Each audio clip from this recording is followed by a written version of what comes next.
Bonsoir, chers internautes de Dakaractu. À la suite de la situation qui prévaut depuis hier en Gambie, Dakaractu est allé à la rencontre de Maître Assane Dioma Ndiaye, avocat à la Cour et président de la Ligue sénégalaise des droits de l'homme. Bonsoir, Maître. Oui, bonsoir.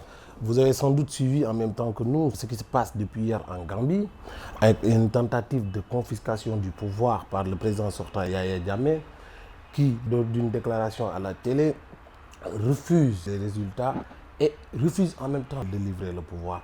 Avez-vous été surpris par une telle démarche de Jammeh? Personnellement, moi non. Et ceux qui ont suivi mes interventions, notamment à travers ma page Facebook, m'ont même à un moment taxé de pessimiste. Je m'attendais à des derniers soubresauts d'un lion, certes blessé, mais pas abattu.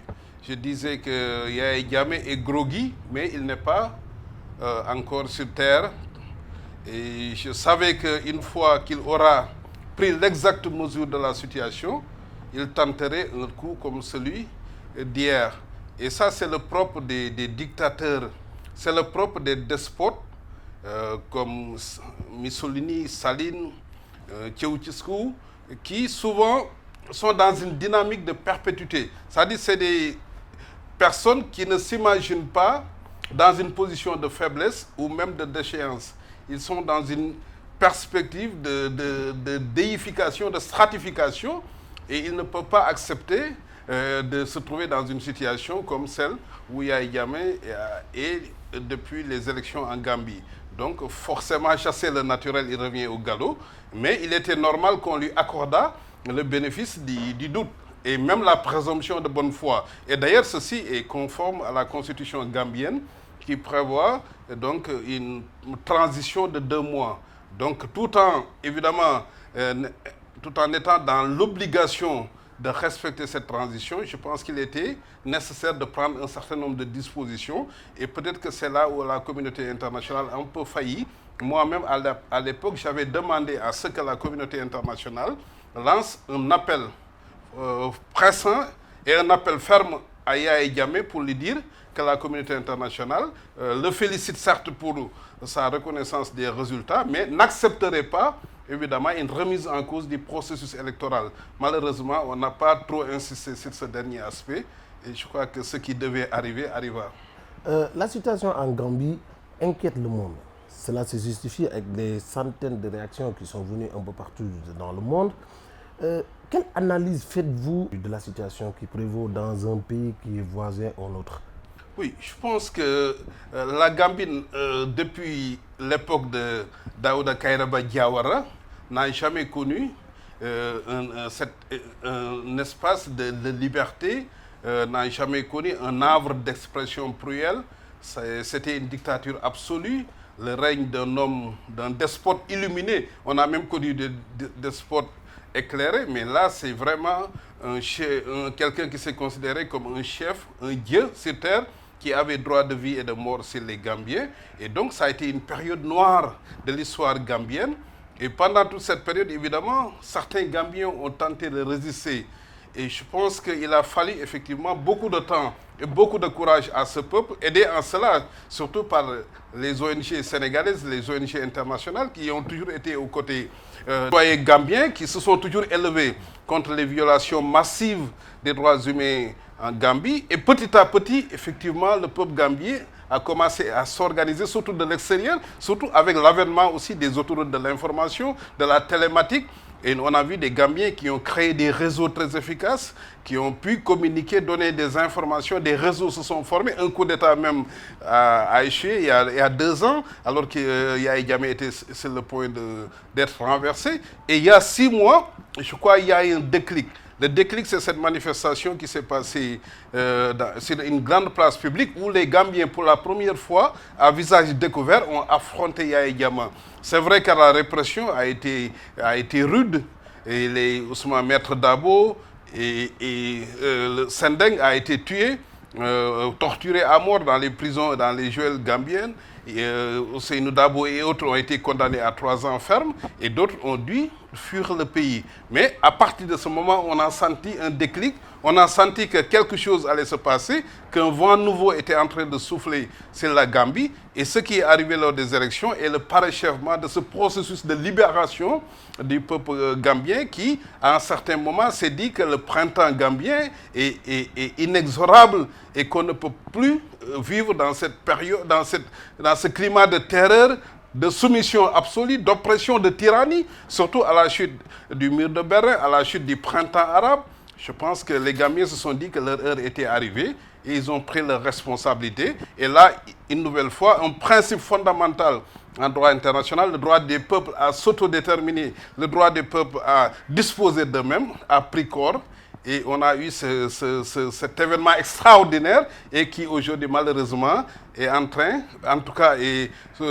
d'être remis en cause provisoirement par Yaya Jammeh. Je dis bien provisoirement parce que je suis conscient qu'on ne peut pas arrêter la mer avec ses bras. À l'état actuel des choses, peut-on penser que la Gambie est en danger? On peut penser qu'il peut y avoir des violations massives de droits humains.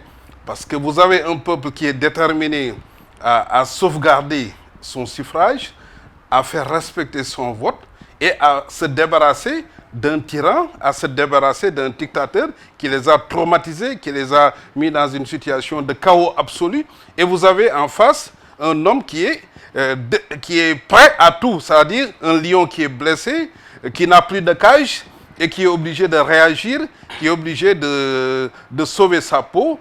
Et évidemment, quand vous êtes dans une situation de confrontation de cette nature, rien ne peut être exclu. Le seul réconfort qu'on peut avoir, c'est que depuis des années, la communauté internationale s'est inscrite dans une dynamique qu'on a pu appeler la responsabilité de protéger le droit d'ingérence, le devoir d'ingérence. Et aujourd'hui, nous pensons que toutes les conditions de ce devoir d'ingérence sont réunies et que cela peut, de mon point de vue, aider à trouver une solution très rapide et qui permette de faire en sorte d'éviter en tout cas des violations massives de droits humains ou en tout cas des pertes en vies humaines ou des troubles sociaux outre mesure. Mais quand Yaya Jammeh fait, par exemple, sa déclaration à la télévision nationale, sans réaction de l'armée aucune, cela ne veut-il pas dire qu'il n'a jamais perdu le pouvoir véritablement? Oui, mais effectivement, Yaya Jammeh n'a jamais perdu le pouvoir. Ce qui s'est passé a été une surprise énorme. Je pense que aussi bien Yaya Jammeh que tout l'appareil militaire ont été les premiers à être surpris. Personne ne s'attendait effectivement à cette situation. Autrement, évidemment, ils n'auraient jamais permis une expression transparente de la volonté populaire. C'est-à-dire qu'ils étaient dans une confiance absolue du fait, évidemment, que quand vous êtes dans cette dynamique de dictature absolue, vous êtes dans une psychose de terreur telle que vous n'imaginez qu'un Gambien puisse vous opposer un avis contraire. Donc, dans leur logique, tous les Gambiens qui entreraient donc dans le bureau de vote voteraient mécaniquement, évidemment, pour Yaya Jammeh. Donc, il y a cet effet de surprise, mais il y a surtout, je pense, de mon point de vue, la pédagogie utilisée par le président de la commission électorale, qui, de mon point de vue, à certains égards, a même pu forcer la main à Yaya Jammeh, inconsciemment ou consciemment, en la mettant devant le fait accompli, en lui prêtant des déclarations que, sans doute, Yaya Jammeh n'a même pas tenues, mais c'était pour qu'il ne puisse pas remettre, en tout cas, s'il le chaud, le processus, en tout cas, qui était déjà amorcé et qui faisait apparaître des résultats qui donnaient nettement un avantage net à M. Dabo. Donc, cette armée a dû prendre du temps comme Yaya Jammeh pour analyser la situation, mesurer la conséquence du fait qui est intervenu, notamment en termes de redevabilité, parce que s'il est vrai que Yaya Jammeh est à la tête de cette machine dictatoriale, de cette machine meurtrière, il s'est basé sur un appareil, notamment l'appareil militaire, les forces de défense et de sécurité.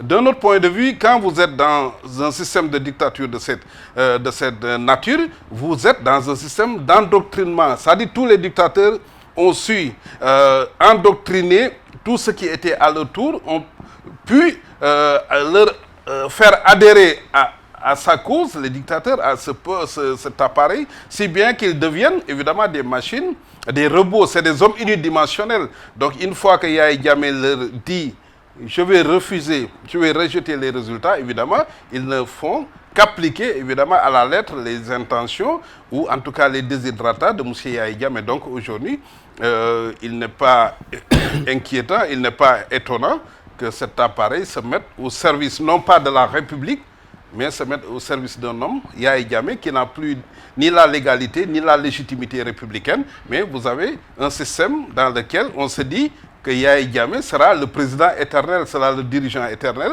et donc par conséquent, il se range mécaniquement derrière lui.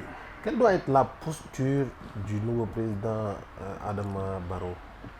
Oui, je pense que depuis hier, il a observé une sérénité légendaire, une sérénité à laquelle nous avions appelé. Il n'a pas cherché à résoudre lui-même la situation. Je pense qu'il doit comprendre qu'il n'appartient pas à lui, encore moins au peuple gambien, d'affronter Yahya Jammeh. Je pense que la solution ne viendra pas de l'interne. Tout à l'heure, j'ai entendu le syndicat des enseignants avancer des mots d'ordre de boycott, des notes de boycott des compositions. Ce n'est pas la solution. Nous sommes dans un monde globalisé avec des règles universelles, avec des principes stéréotypés, des méthodes d'action. Je pense qu'aujourd'hui, il appartient à la communauté internationale de se mettre en face de Yahya Jammeh. Je pense qu'aujourd'hui, ce que Yahya Jammeh a fait, c'est une offense à la morale internationale, au droit international. Et quand on a mis en place les Nations Unies, une des missions au-delà de la préservation de la paix, c'était de faire en sorte que les conventions internationales qui sont ratifiées, qui sont proposées à la ratification, puissent constituer ce qu'on appelle le droit international. Et ce droit international, qui n'est plus fait de traités, mais de conventions, est devenu un droit contraignant. Autrement dit, aujourd'hui, les Nations Unies ont les moyens de contraindre tout État qui s'écarterait de ces conventions internationales, de ces principes que nous considérons comme non dérogeables. Et si vous scrutez la jurisprudence, c'est ce qui a permis au Conseil de sécurité, par rapport au chapitre 7 de la Charte des Nations Unies, de prendre un certain nombre de résolutions qui ont abouti au besoin à l'usage de la force pour contraindre certains États qui ont pu, en tout cas ou certains dirigeants qui ont pu enfreindre de façon grave ce que j'ai appelé la morale internationale. Donc aujourd'hui, ce qu'il a fait le président Barrow, c'est de réunir l'opposition et d'exprimer, lui, sa position. Il a été clair. Il n'est pas question que le vote soit remis en cause, que sa victoire soit remise en cause, et j'imagine qu'il a eu l'approbation de ses alliés, et ça c'est clair, ça va moraliser, ça va donner effectivement de la vigueur aux populations. Maintenant, il appartient à la communauté internationale d'organiser et surtout d'encadrer ce mouvement de résistance, parce que vous avez d'une part des forces de défense qui sont surarmées, et des populations qui sont désarmées avec les mains nues. Donc le combat est inégal et effectivement le salut ne viendra pas de l'interne mais de la détermination de la communauté internationale à faire en sorte que Yahya Jammeh puisse très rapidement, et ça c'est extrêmement important, il ne faut pas s'enliser dans des formalismes qui puissent permettre à certains Gambiens et même à l'appareil militaire de penser que Yahya Jammeh est redevenu président. Il faut que cette étape soit la plus éphémère qui soit, afin que la légalité constitutionnelle et républicaine revienne au plus vite et que la Gambie puisse reprendre le processus démocratique déjà enclenché. Mais ne pensez-vous pas que ça a été une mauvaise communication d'Adama Barrow d'annoncer de possibles poursuites contre Jammeh avant même que la transition ne soit effectuée? Oui, je pense qu'à sa décharge, il y a eu une surmédiatisation. Je pense que les journalistes ne lui ont pas donné le choix. Et moi-même, au fond de moi-même, à un moment, je me suis dit qu'il a manqué peut-être de coaching.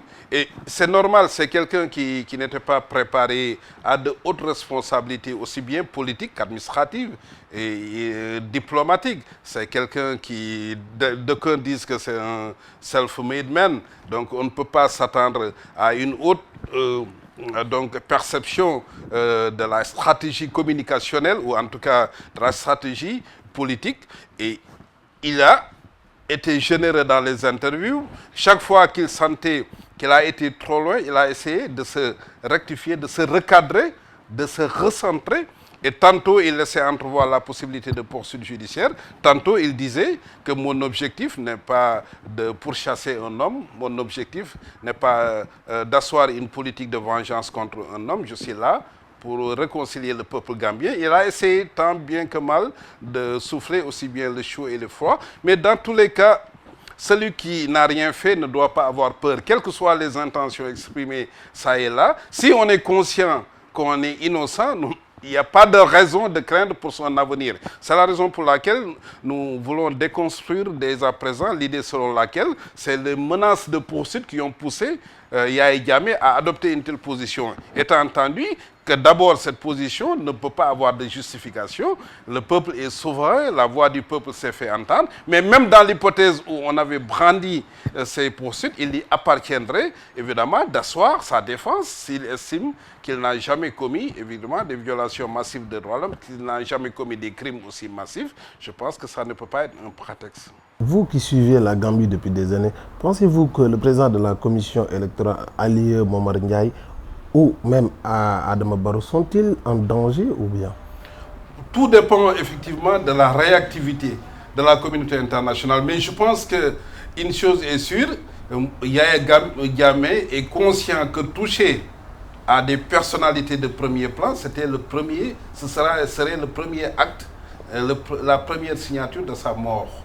Effectivement, il a pu commettre des crimes, mais maintenant, à ce stade, les personnalités qui ont été consacrées par le processus électoral, qui sont aujourd'hui au devant de la scène internationale, bénéficient même de cette protection visuelle, visible.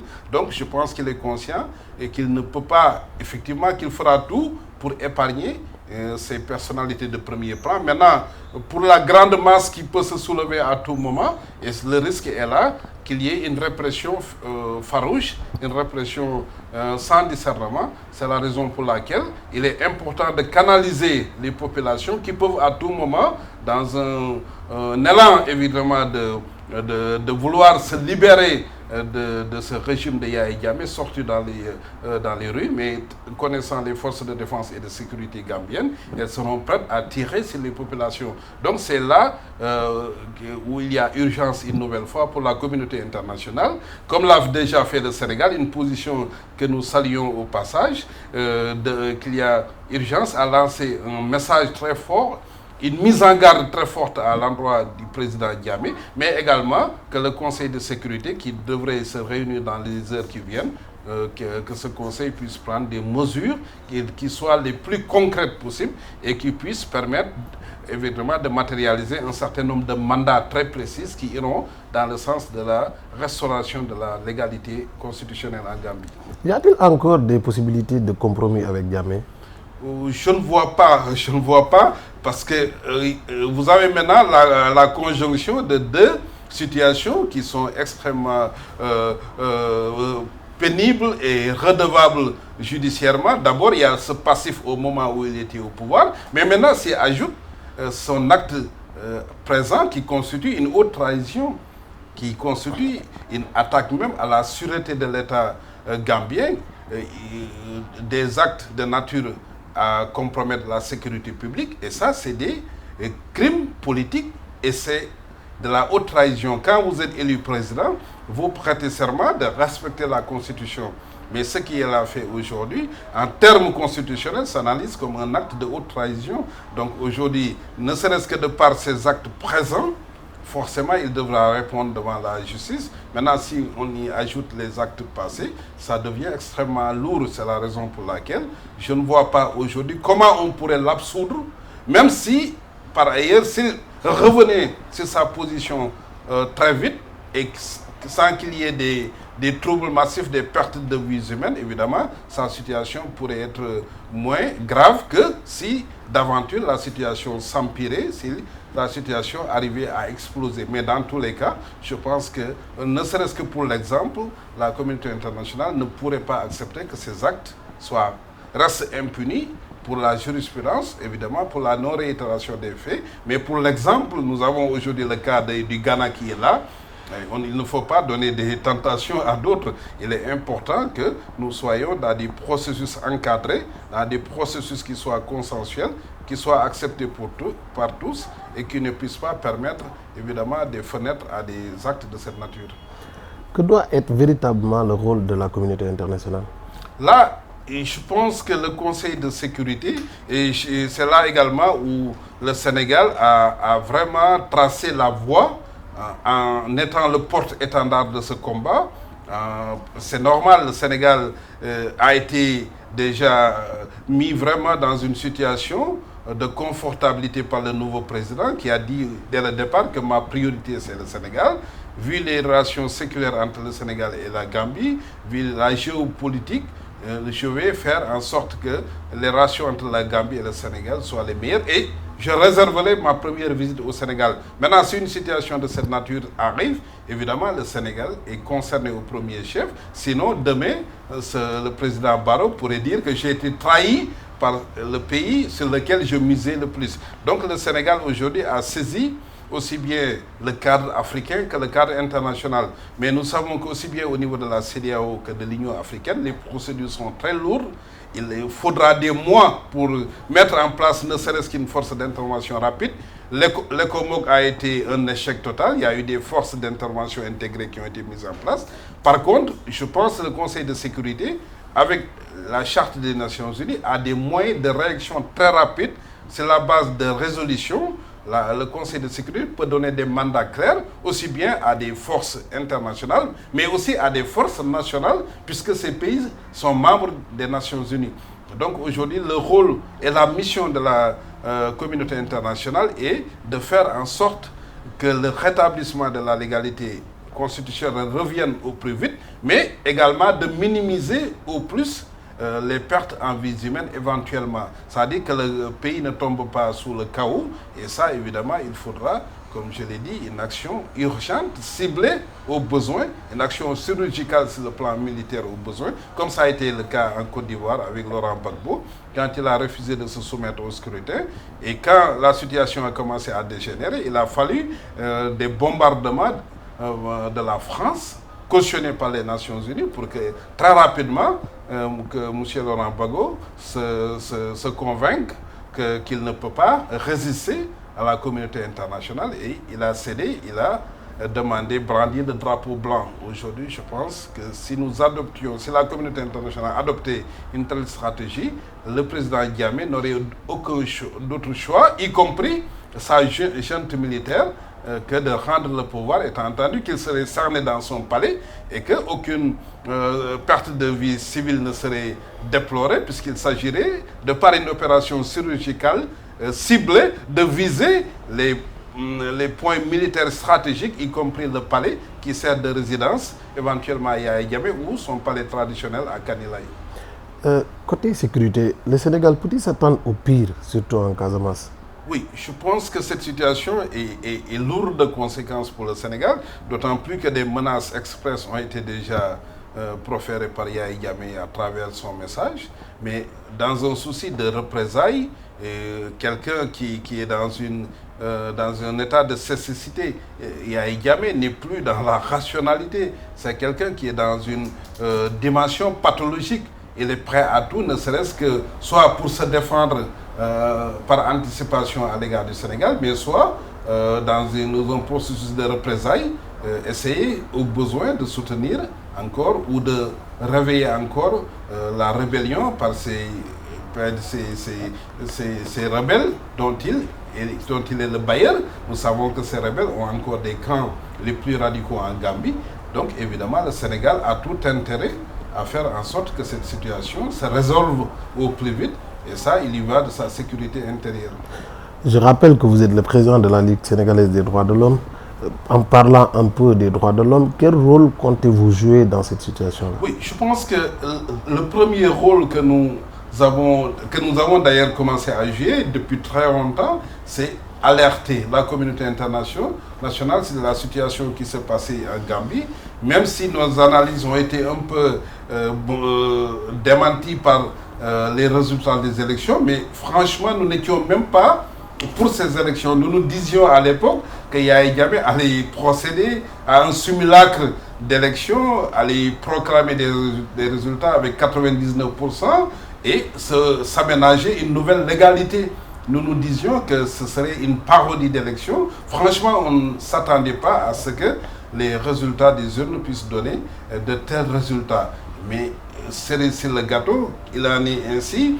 Et maintenant que cette situation se présente, alors que nous avions appelé à une transition pacifique, même si nous déplorions la longueur de cette transition, 2 mois qui a été aménagée à dessein par Yahya Jammeh, nous avions pensé qu'il était important de ne pas violer la constitution gambienne. Mais maintenant qu'on est devant cette situation, depuis hier, nous avons alerté toutes les ligues reparties à travers le monde, notamment au niveau de la FIDH, et nous avons demandé évidemment de submerger aussi bien le site du gouvernement gambien que tous les sites de la communauté européenne et donc de tous les cercles aujourd'hui qui peuvent avoir une influence sur l'activité, en tout cas sur le mouvement universel, que ces pays usent de leur influence, ces cercles usent de leur influence pour contraindre M. Yahya Jammeh à respecter la volonté populaire exprimée, mais surtout pour faire en sorte que les populations gambiennes soient préservées. Et donc notre message, au-delà de l'alerte,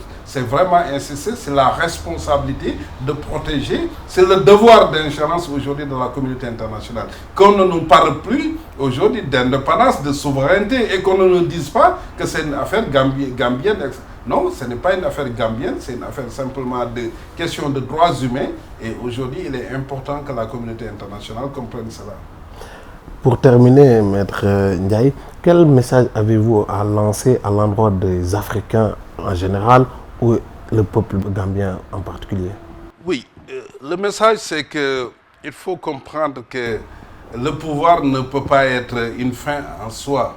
Le pouvoir doit être un moyen de servir son peuple, de se mettre à la disposition de son peuple, d'être le serviteur de son peuple et également savoir que nul ne détient le monopole de la vérité. Un peuple, une nation se construit à force d'expérience, à force de visions différentes, à force d'ingéniosité, et il faut accepter que d'autres personnes se lèvent et prennent le relais. Et il faut savoir aussi également qu'on ne peut pas comprimer éternellement la liberté. La liberté est à l'homme ce que la pesanteur est au corps. Si vous lancez une pierre au nom de la loi de la gravitation universelle, si vous êtes en hauteur, la pierre tombe vers le bas. La liberté, elle est ainsi. On ne peut pas la comprimer. Et c'est pourquoi, dans nos différents messages, nous disions à Yahya Jammeh, un jour arrivera où vous n'exercerez plus le pouvoir, où vous serez dans une position de vulnérabilité, où vous serez obligé de rendre compte de votre grave crime que vous avez commis, les détentions arbitraires, les exécutions extrajudiciaires, les tortures, les viols. Nous avons toujours alerté. Et aujourd'hui, l'histoire nous donne raison. Après la chute du mur de Berlin, après le printemps arabe, aujourd'hui, c'est le printemps gambien et d'autres dictatures plus ou moins exacerbées également suivront. Ça dit qu'aujourd'hui, l'humain a besoin de protection, il a besoin de sûreté, il a besoin d'exprimer sa voix par rapport à son destin. Il a besoin d'exprimer son vote et il a besoin que son vote compte. On ne peut plus au nom d'une armée, au nom d'une police, au nom d'une répression, se dire que j'ai droit de vie ou de mort s'il vous, s'il mon peuple. Et chaque fois qu'on sera dans cette dynamique, on se retrouvera dans une situation telle qu'aujourd'hui, Yahya Jammeh et on salue également l'essor de la justice pénale internationale qui fait qu'aujourd'hui, seuls des despotes illuminés comme Yahya Jammeh peuvent penser que leurs actes seraient impunis demain. Mais on a constaté, on a vu en Afrique certains présidents, comme le président Blaise Compaoré, qui devant certaines situations, ont préféré céder plutôt que d'engager une confrontation avec leur peuple, sachant ce qui leur adviendrait demain.